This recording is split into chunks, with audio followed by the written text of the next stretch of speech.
Do you want me to speak into this phone? Are you filming me? You can't be filming me. It's a still photo of you. Oh, okay. No photography. He's taking a photo of you. Interesting. You've had a photo taken of you before, right, John?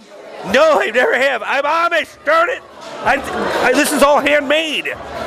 So you've been. I've been hand making everything. You're probably one of the rare Amish people to be at Artists and Models, right? Yeah. Doesn't happen that often. No one understands.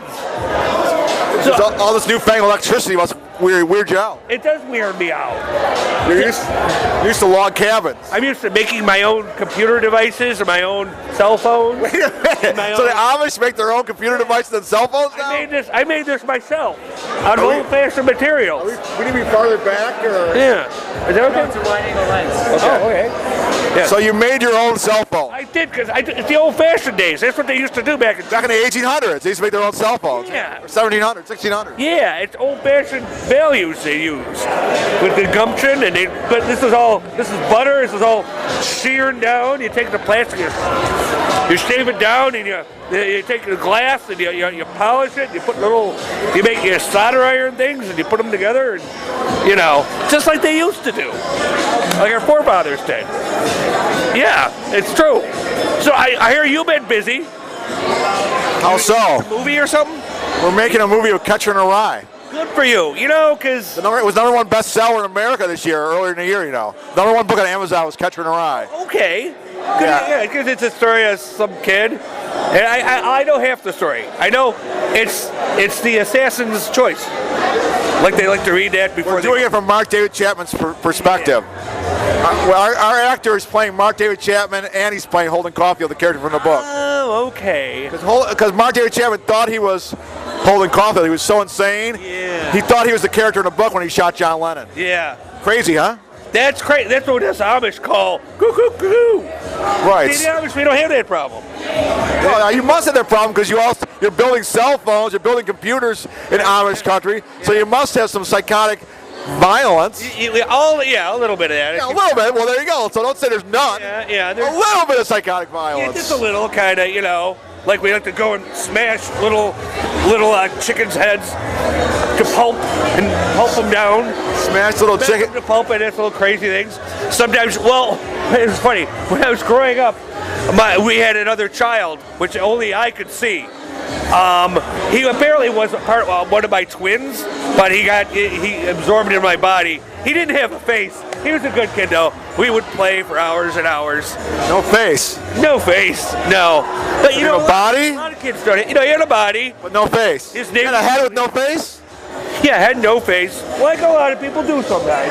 A lot of people have heads with no faces? Only I could see them. Yeah. So, but... John, have you been cured outside by Nancy Parisi yet? She can cure you, She's curing people outside. You know Nancy Parisi. Oh, Art voice photographer? Yeah. Former Buffalo Spree photographer? I don't need any of those fancy photographers But she can cure you, though. This can be cured. Cured?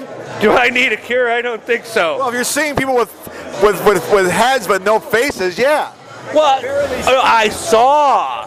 He kind of disappeared, like when I was 14. Well, you said a lot of people nowadays. You said have a lot of people around. You said have heads but no faces. Well, they're around. No, they're not. Sure, they are. Every other family, so everybody has a family member who they don't have a face, and maybe they live alongside them, and they tell them things, tell them to do things. You're right. My brother's like that. He has no face.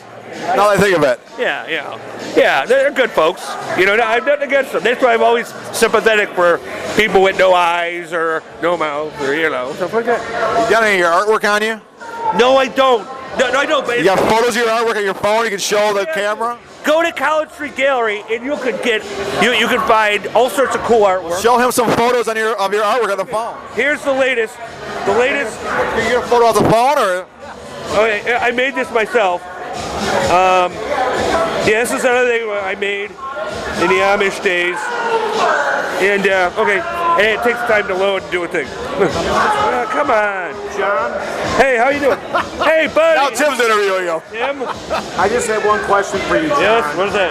Have you seen the great Chinese documentarian Soon Don King? He used to be on the Greg Sterling show back in 95. Yeah, he is living in Albuquerque. He is teaching. He's on speed, is he? No. If anything, he's he's on slow. Yeah, he's That guy was a Buffalo Treasure. I'm telling he was a Buffalo Treasure. Now he's an Albuquerque Treasure, and he's teaching there. He's a physicist. Right. He taught at UB, and that's one of my art that I did there. This is the greatest picture ever made. It's a picture of a lady riding an octopus, you have it, folks. See that king. and the lady's also fighting a pterodactyl.